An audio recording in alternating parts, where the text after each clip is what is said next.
Hey everybody, how are you? Welcome to the session on corporate entrepreneurship. My name is Damian Salas, and I'm the Associate Dean of Academic Partners at the Charles D. Close School of Entrepreneurship. And it's great to be with you today. And I'm joined here by Dr. John Wilson. Hey, John.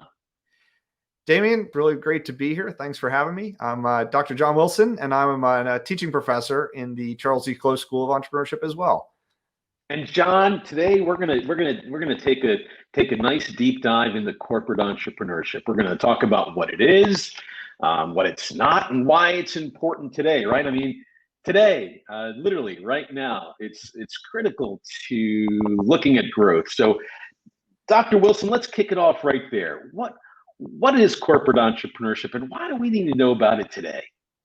Yeah, absolutely. Well, I always like to think in terms of like what problem does something solve as a place to start. So when I think about corporate entrepreneurship, the problem we see in the world today is you have companies that are established, that have a strong following, that have a what seems to be a stable revenue stream, and that you see them fall away in terms of their effectiveness in their market. They're disrupted by other technologies. They go out of business. In 2020 alone, they're just dozens and dozens of really big name companies that went bankrupt and may or may not ever recover. I mean, companies like Hertz and Pier 1 and Lucky Brands and lots of different restaurant chains that we're familiar with, airlines and petroleum companies. And COVID-19 really accelerated this for some companies. But there obviously was a challenge in adapting to the current environment, because you also see other companies really thrive and have really thrived in the past year. When you think about companies like Zoom or Amazon that have actually done very well because of the change in the environment. So corporate entrepreneurship is really the kinds of things that companies can do, the kind of processes they can put in place, the kinds of people that they hire and train, and just the culture that they can develop that allows them to both respond to disruption as it occurs, but also to maybe create some of their own disruption, look for new opportunities that may exist for them. Yes, absolutely, Dr. Wilson. You talk about these processes that are super critical to corporate entrepreneurship. Those operations are absolutely important. And when you think about that, and when you work inside of those operations like HR and finance and IT, or those critical mission functions of a company, mission critical that is, you think about change management and how that affects and how to go about implementing a corporate entrepreneurship strategy. Yeah. So, well, first, maybe just some context of what the corporate entrepreneur faces. It's maybe a little bit different than their counterparts in entrepreneurship. I recently recorded a video called "How to Destroy Your Company from the Inside," and one of the things I talked about there is, an entrepreneur, if you would liken that to running a marathon, running 26 miles, corporate entrepreneurship would be kind of running the same marathon, yet with a rope around your waist, dragging a grand piano behind you.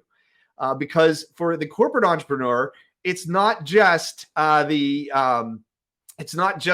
market challenge. It's not just adapting to the existing market, but it's all the things that relate to the business itself and the brand itself, and what what the culture will allow within an organization. And so they have a unique set of challenges. Yeah, absolutely. And those relationships that you need to build, and those competencies, those entrepreneurship competencies that are really critical to that, like creativity, like resilience, like self-motivation and passion, really play a critical role in that. And this give and take, if you will, with change management strategies. There's so many different types of change management strategies that one can go with. In your experiences, in some of the things that you've implemented in your career, and then of course in some of the research that's out there about change management, how should one really kind of approach, and what kind of resources are out there related to helping institute or instill, if you will, an entrepreneurial culture that you just talked about? Yeah, absolutely. Yeah, and I maybe want to make a little bit of a distinction here between corporate entrepreneurship and another related term called intrapreneurship. I actually view them as two sides to the same coin, where corporate entrepreneurship has to do with the structure that you put in place and some of the things that, yeah, as a senior and executive leadership team that you might try to cultivate in terms of your culture to make sure that's conducive for entrepreneurial type activities. But the people, the person, really becomes a change agent. And the word I use to describe that is an intrapreneur. In fact, this has been well researched now. An intrapreneur is someone who's proactive. They're willing to take risks. They seek out opportunities. They have drive, and they're very flexible. I would also venture to say that an intrapreneur, the unique aspect of their role is a deep understanding of the organizational culture that they're in, of the kind of the market position, and just the way the things that they're doing are going to have an impact, because they're going to need to be collaborative. They're going to need to be relational. They're going to need to be able to bring people together in a way that, you know, they're building coalitions, they're building support, they're building cohorts of engagement to work together with those around them to achieve what the organization needs, and to at the same time respond to disruption or create new opportunities. And that disruption happening right now, right? I mean, talk about change. The past 13, 14 months, it literally has been the biggest disruption for any company looking at doing things differently. They've had to change. They've had to adapt and figure out how to really approach this. And there are different ways. You know, you can approach it from the systems side of change management, looking at systems and doing that. And to your point, looking at the person, that individual side, right? And looking at some of the change management models that are out there in the research literature that identify some of those strategies to help you move along, right? Yeah. It really is. It's an interesting time, isn't it, John, to be living in a corporate or any type of business, small business or even large. Absolutely. Well, that's really the whole thing is creating that environment. Yeah. And I think, you know, for the individual actors, entrepreneurship is something that can be trained. And Yeah. some of it is the kind of the individual characteristics like proactivity. But a lot of the skills of entrepreneurship can be trained, can be taught, and so cultivating a culture can be helping everybody to understand those skills. One of the things, you know, as you say, that the COVID-19 pandemic has really accelerated what's always existed is, you know, change in the market, different factors that are disrupting the normal flow of events. There may be disrupting value chains, and disruption is something that, you know, it can come from competitors. It can come from something that's happening in the environment, like the pandemic. It can also come from emerging providers that are just changing the landscape. Think about how Airbnb changed the hotel industry, or Uber changed the transportation industry. So these are disruptors where something that was difficult and expensive and complex to build and manage in the past, where those that, you know, kind of had the infrastructure could defend their position because of the high entry barriers. Now those things are accessible to everyone at a lower cost and much more easily done. And so the time to change and the speed of adaptation that's needed to survive is really critical. And the pandemic really proved that out. Companies that were effective at adapting, at transitioning during that time and trying new things really experienced some good opportunities, where others, it really put them in a point of paralysis because they didn't have the either the entrepreneurial skills or the culture that would allow for those kinds of change. So one of the absolutely. I mean, one of the big things to think about here is just the ability to start sooner with prototyping and experimentation and getting things out there quicker than in the past. You know, a historical model was you'd spend, you know, years or even decades designing a product and you're really figuring out how to manufacture it to perfection and have, you know, everything really ready to go before you start to sell it. And, you know, that world, those kinds of timeframes don't exist anymore. Someone else will win the day long before that process can play out.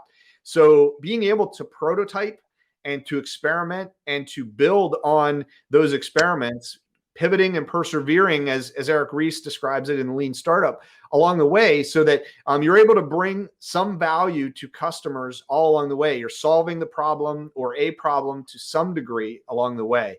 I love the metaphor that you sometimes see of like a car being built from the ground up, where you have like wheels, and then it's some axles, and then it's a chassis, and then eventually it's a car.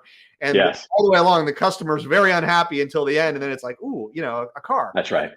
Whereas, the entrepreneurial approach, or an intrapreneurial approach, would involve prototyping and delivering a little bit of value along the way and expanding on that. And so you have the metaphor of like a skateboard and then a scooter and a bicycle and a motorcycle, and then eventually the car. But there's a certain degree of value presented to the market that can even be monetized all along the way. And that's an approach that's much more flexible and adaptable for the kind of world we live in now, between the digital transformation, what we've seen with pandemic, and just the technological change. Absolutely. I mean, you mentioned some critical areas there, Dr. Wilson, for sure. I mean, that's some amazing stories within those things. Some of the companies that could have really kind of adapted to entrepreneurship, or at least understood corporate entrepreneurship, that perhaps we're being in business still today. Right. Well, and you think about the traditional cautionary tales. I mean, I mentioned and showed earlier, I mean, just all the companies that experienced bankruptcy in the last year. And some of them will emerge, some of them will reorganize and so on. But you see the real cautionary tales, like Blockbuster, like BlackBerry, like Kodak, just never recovered because because of both their kind of the I guess rigidity of their brand and the kind of narrow focus, and just missing the opportunity to pivot and adjust to what was happening in the marketplace. And those are going to be for years, decades, maybe even centuries, will be examples we look at to see what happens if you don't have an effective program for corporate entrepreneurship. If you don't hire, train, and inspire entrepreneurs, that's going to be a very restrictive thing for a business. And when you look at, the technological change that is happening in the marketplace today, when you think about virtual reality, when you think about blockchain, when you think about Internet of Things, edge computing, you've got robotics, artificial intelligence, even just looking at the art industry being disrupted by this whole non-fungible token, $69.3 million for a piece of art that's just basically a listing on the blockchain. I mean, we're seeing we're seeing that those transformational technologies that are really just transforming the way a whole industry could operate, and the things that were needed in the past all almost become not unnecessary.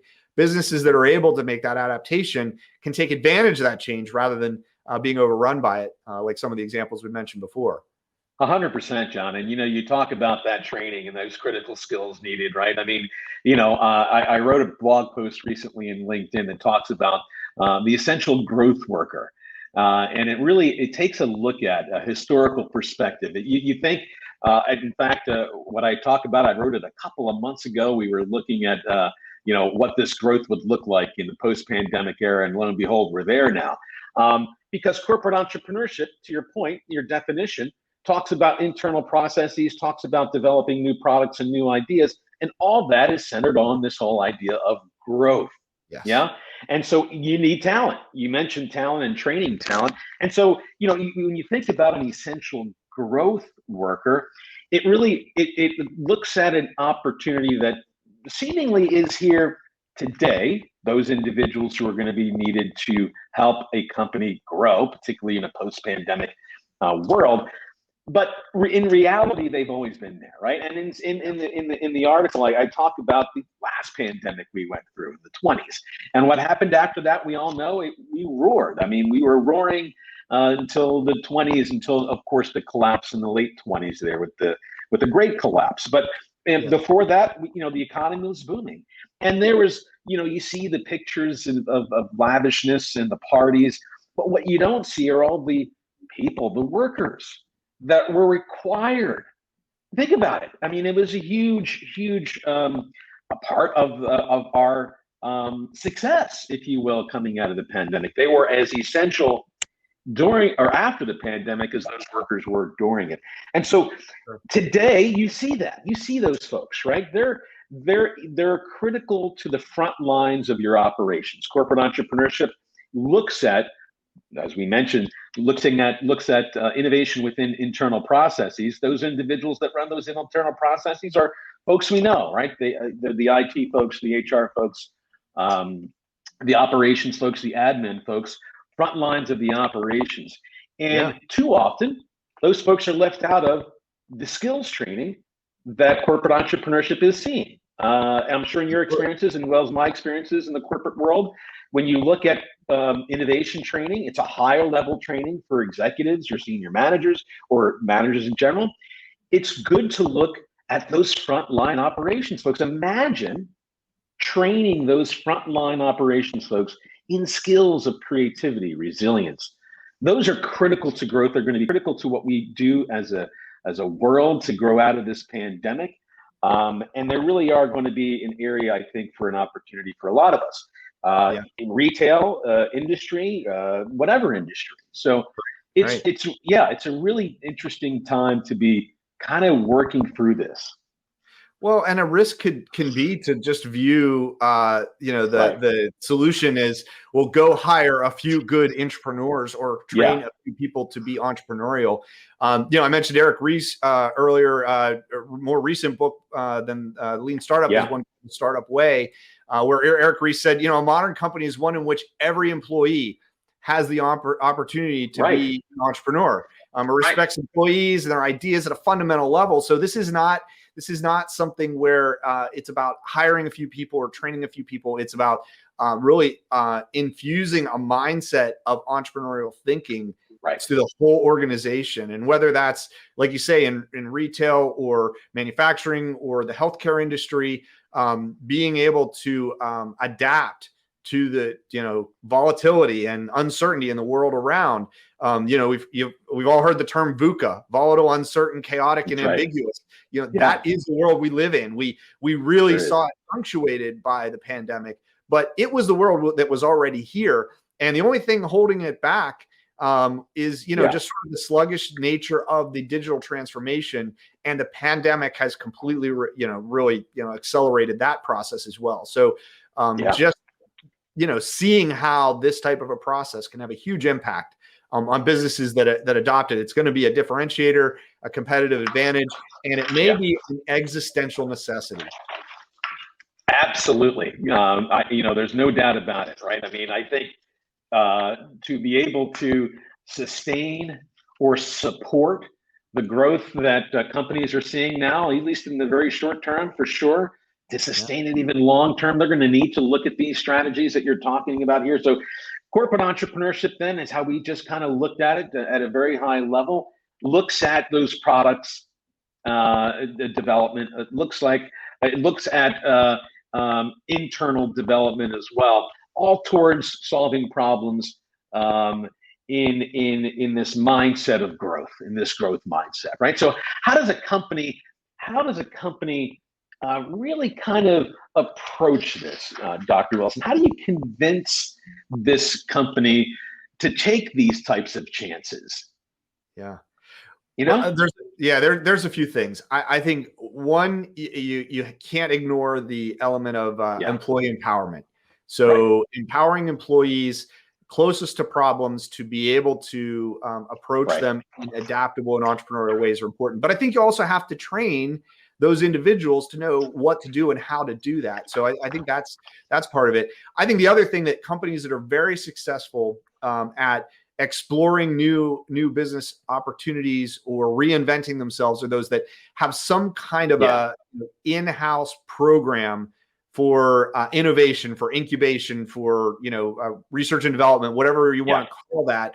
But to create almost like a funnel where you have an engine to create new ideas, both for your market and your existing customers, or for those markets and customers that are adjacent to the business you're in. And then also then to take those ideas and pretty quickly move them into what's a business idea, what's a potential solution or service we could deliver that would address that problem? And how do we monetize that? How do we really meet value and accomplish the job to be done for that particular set of customers in a way that is profitable and differentiated in the market? But then be able to move that through a gated process where the amount of time and energy and resource that's dedicated to something is proportionate to the amount of positive feedback and revenue and all the other things that come with market acceptance of an idea, so that there's a proportional investment and really confirming the assumptions and experimenting, testing, much like the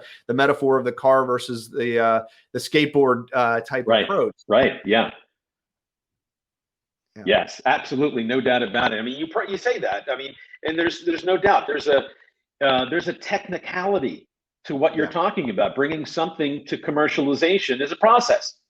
That's right. And you talk about the ideation process, getting some folks together within the team, sitting down, going through a process. If it's facilitated externally or not, but it's a formal process. So where you're recognizing those opportunities and going through the process of identifying, ideating on what those opportunities are, finding solutions for those opportunities, and then ultimately taking that opportunity further through within the company with all the politics that are involved in it, as you mentioned, and all the relationships. Politics is not necessarily negative. I know for some it being something negative, but in reality, it's really at the core is compromise. It's relationships. And so taking that, that commercial idea within a company, this technical process that really does need to be flexible, as you mentioned before, is an opportunity for companies to move forward on that. There are clearly processes for that. You mentioned the lean launch, but with Eric Ries is clearly one of the most popular ones. Sure. Yeah, absolutely. Well, and another author I think of is Jeffrey Moore, who was famous a couple decades ago with the book Crossing the Chasm. But more recently wrote a book called Zone to Win. And one of the things Jeffrey Moore talks about is ring fencing that innovation area, kind of separating that from the rest. I like that. Talk more about that, John. Yeah, well, and that's where, you kind of think of it as an in-house Shark Tank. And you do see, bigger companies have research and development is sometimes thought of this way. But, setting it aside in a place where that new idea is not competing against an existing revenue stream for resources, that it has its own resources. And again, as I mentioned before, it can be an iterative process where resources are doled out in proportion to the kind of success an idea has, but not to put it in a situation where somebody's like, hey, we're making $100 million over here, and your idea is only bringing in, $25,000 a month.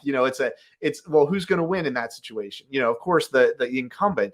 But it's like in the real world, that entrepreneur that's just like kind of starting to get users on their platform, bringing in $25,000 a month, could be the one that brings that company down.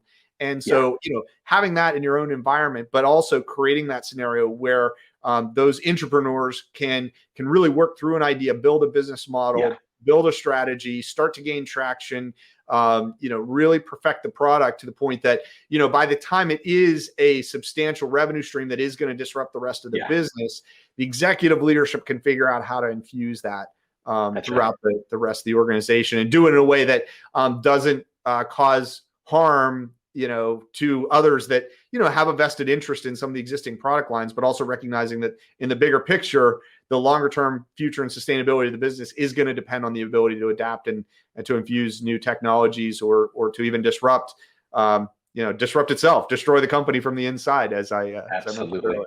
Absolutely. I mean, absolutely. I mean, those are critical areas that you just mentioned there. That is the structure of going about doing what you just mentioned there. The integration of all those things are critical. Those individuals on those certain teams that you just mentioned, having that integration, having a focus, having a strategy is critical to that. I'm sure we know the research that's out there and reports that are out there about companies that are stuck in the growth area, and maybe they've reached 10 million or maybe they've reached $15 million. There's research and reports out of Gallup that shows that what companies really need to kind of push themselves forward are just standard operating procedures, just some policies and some features, the boring things that we all know that we do every day. They're critical to setting standards, criteria, practices that are standardized so that you can scale, right? Yeah. Keep them innovative though is tough, right? Keeping that persistent entrepreneurial mindset that we talk about all the time, the creativity within that is very, very possible. You can develop policies, procedures that are really focused on growth, which have that entrepreneurial mindset, require some of that training that you've been talking about, right? Does it make sense?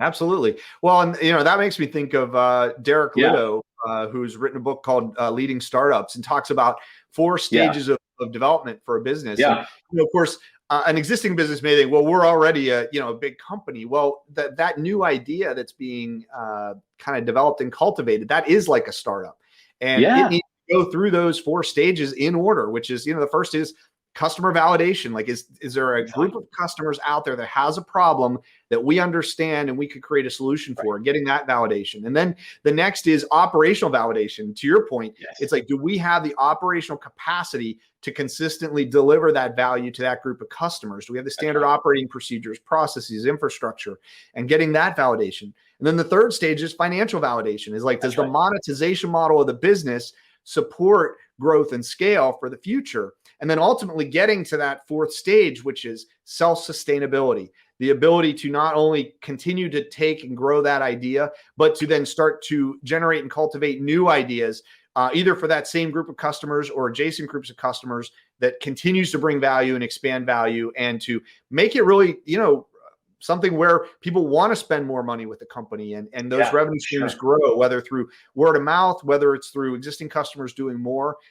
And you see entrepreneurial businesses do this all the time. Absolutely. And, creating that environment internal to a business where you can create value in that same way is the answer to, it could be that you've peaked on what a particular market or industry can really deliver in terms of a value stream or revenue stream, and then layering on some enhancements or additional products and services or a whole new adjacent set of capabilities. These are going to be the things that allow the business to continue to scale and grow, even in the face of pretty significant volatility and change. And very significant volatility. And to your point earlier, right? I mean, the pandemic has shown us the volatility and change, but that's always been there. It really has, right? It really does. And I'm sure that most of us here see the news headlines with Amazon buying MGM Studios here. That is another big play. You can see that. You can see it in the marketplace, as you say there, John, which is just wonderful. As you think about these skill sets that are required for these individuals, right, that ultimately drive these things, what one skill would you say a corporate entrepreneur, right, or an intrapreneur, which I think is something that we talk about a lot as well? If there's one trait that you think, of course, and I'm still setting this up, Dr. Wilson, because you are an intrapreneur. And so, and you've trained intrapreneurs, and you teach budding intrapreneurs, individuals who hope to be that. If there's one trait that you would say, or maybe 2, maybe we don't have to go 1, where would you go? Yeah, well, it's interesting because, as in the academic world, your first instinct is to go to the literature, go to the research. Right. And I mentioned earlier, when they measure entrepreneurship, I mean, there's some distinct capabilities, characteristics. But the one thing I don't think that's as emphasized as much in the entrepreneurship literature, but I think is critically important, is relational skills. And this is where an entrepreneur needs to have relational skills. Certainly, they need to have leadership skills. But in some ways, an entrepreneur needs to have a certain level of audacity to be successful. That is not going to work real well in an internal environment, and in a kind of a just the political environment or culture of an organization. And that's where I think that the intrapreneur needs to have strong relational skills. They need to be constantly building network within the organization and externally. They need to be really seeking to understand and empathize with the stakeholders and players in the environment around them, understanding what is it that drives them, what is it that makes them tick, what are their incentives pointing them towards, and what really kind of emotionally connects with them. And to be able to understand that, to be able to then bring different people together, different stakeholders together, and help for all of them to find common ground and really adopt a common vision to be able to bring that forward. And I think that the real expert, true entrepreneurs are the ones that have those relational skills. They're building the networks, they're building those relationships, they're really truly understanding the individuals, and they're using those skills to help bring people together and build common interest throughout the entire level of the organization, right, Dr. Wilson? It doesn't matter if you're a vice president, you're a VP or a division director or a manager. This literally can be done. I mean, and we see it. We see those individuals that have relationships from the bottom to the very top, and then vice versa. And those are typically those organizations that, if they don't know it, they are doing entrepreneurial things. So that's an entrepreneurial approach, to your point. That's the yo-yo. They have to go very high in the organization. They have to go very low everywhere in between. They have to know how to engage with people at each of those levels to bring together the subject matter expertise, the technical expertise, the strategic outlook, the research and the analytics and the data that exists, the customer engagement, the customer design, be able to bring those all together. One of the roles in an organization where you see a lot of entrepreneurship is one called product management. Because they're often the individuals that are standing at the center between, the engagement with the customer and the, kind of prioritization of what do we build, when do we build it, how do we prioritize it. So that ability to go up and down throughout the organization and to be very versatile in the way you can communicate, the way that you can listen and empathize, and the way that you can connect others to each other. That's a critical key to success.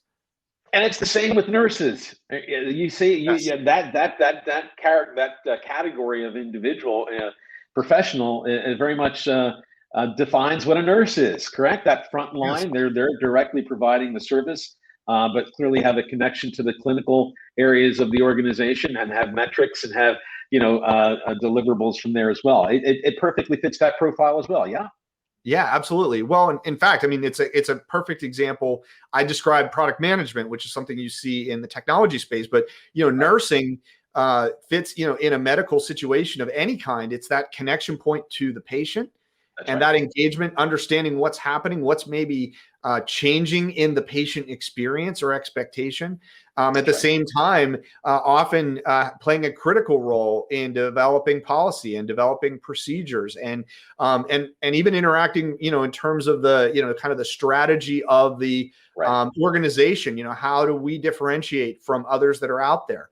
I think a lot of times healthcare is an area where we don't necessarily think of it in a competitive environment, but there are many aspects that are. And, what are ways that healthcare can be disintermediated? And in the COVID crisis, we've seen telemedicine emerge at levels that were never expected in the past. That's a disruptor. And many may argue whether it's a good thing, a bad thing, or there are problems with it, but at very least, it's a change. And those in the nursing field are really in a very unique place to be able to see, where are some of the positive things? Where are some of the drawbacks? Where are some, critical issues that really need some attention to think through the implications of a change like that? And how do you effectively leverage digital technologies that are emerging without losing the really that critical engagement with the patient, that care for the patient? That's right. It's just a very central role for entrepreneurship and the entrepreneurial process to be applied in a healthcare context. There's no doubt that us who are nurses out here in the watching and listening today absolutely can identify and ideate on some problems to solve. Directly frontline providing patient care for sure during this pandemic, and even before the pandemic, and for sure after this session. There's no doubt about that. And so, John, this whole idea of corporate entrepreneurship doesn't distinguish itself from for-profit or not-for-profit, correct? Absolutely not. It's a corporate strategy. Yeah. In fact, I'm always a little bit uneasy with the word corporate being in the term corporate entrepreneurship, because Yeah, that does give it a very businessy feel to it. It does seem yeah, like it must be only for big businesses or only for businesses. And that's really not the case. It's really operating within an existing organization, whether it's a yeah. for-profit, non-profit, social entrepreneurship, social impact venture, healthcare, education. Some of the most powerful corporate entrepreneurship examples I've seen are in the field of education. Just the disruption of learning, something I've written about a bit, and just the education technology has really started to shift what's happening in education. The expectation of students and learners is changing. Learning is not an isolated event anymore. It's a lifelong journey for many. And so, the demand for learning is dramatically increasing, and the kind of the way that you supply education is changing in significant ways. And, we really saw that play out again. The pandemic really started to open a wider range of possibilities for that. And so the principles apply the same way in each of those contexts, where it's really about a mindset of, allowing yourself to think outside the box, to really look at what's happening in the environment, what's changing, how could we adapt, experimenting, testing out ideas, seeing what works, seeing what doesn't, building on successes, and, really broadening how those ideas are applied. And these are all entrepreneurial skills that apply in any of those contexts. So, Dr. Wilson, let's wrap this up. We've talked about corporate entrepreneurship as a process to getting a product or service to the market. We talked about corporate entrepreneurship being an internal process, so a way of innovating internally. We've talked about talent being a critical component to that strategy for both growth and for that mindset. And then we talked about the different organizations that could have really helped being corporate, more entrepreneurial, let's say that, in their history, and how this could be applied to both a not-for-profit organization or a for-profit company. Some last thoughts on what corporate entrepreneurship is for the future, and what does it look like going forward? Yeah, to me, corporate entrepreneurship is about transformational change. I think what we have seen more than, like you said, it's been a century since we've seen the kind of just change. And I don't just mean the pandemic. I mean, just politically, economically, socially, we've seen in this past year, we've seen how important it is to be adaptive, to look for new ways of thinking, new ways of doing things, to replace the things that are no longer working with things that will work for the future, and to create that better future. That's where entrepreneurship is. It's not about this one event. It's not about one thing of we created this business or this company. It's about really moving everyone forward and elevating everyone to a point where we can, as whether it's as an organization, whether it's nationally, globally, it's that we can lift each other up. We can lift ourselves up, and we can realize a future that really includes everyone, that really addresses the biggest problems that we face, and really propels us forward to just achieving things we might have never imagined. That's really the power of entrepreneurship, is just the ability to conduct that change. Entrepreneurs have been doing this for, from the beginning of recorded history. We have examples of entrepreneurs doing this, but entrepreneurs have this unique situation to be able to use a platform that's already built, but to do great things with it. And not to be kind of lulled into complacency, not to be just accepting of things that really need to change. The entrepreneurs can be the ones that really drive that change, and putting that culture around them where there's a mindset that change can be good. Not that it should be thoughtless, but it should be purposeful, and it should fit the mission of what's being accomplished. But it can be a very good thing. And we want to, really see that blossom and grow within organizations that exist, not wait for a disruptor to create a lot of turbulence at the same time. And of course, you know, I love entrepreneurship as well. So I don't want to disparage entrepreneurship is creating a lot of great change as well. But in some ways, it's those working within and those working without is what's going to lift just the level of engagement for all of society. And I think there's some just great potential in that. I agree, Dr. Wilson. You know, when I think of corporate entrepreneurship, I think of some of the things that come from corporate entrepreneurship. And to your point, I think we need to look at those things for the future as critical. I think of some of the most important products that you and I and everybody here in this session work with every day as hugely impactful. Gmail. Let's go down that route. Gmail was created by a gentleman named Paul Buchheit. I believe I'm pronouncing that correctly. And Paul was a programmer in 2001 or 1999. You know, a software engineer at Google.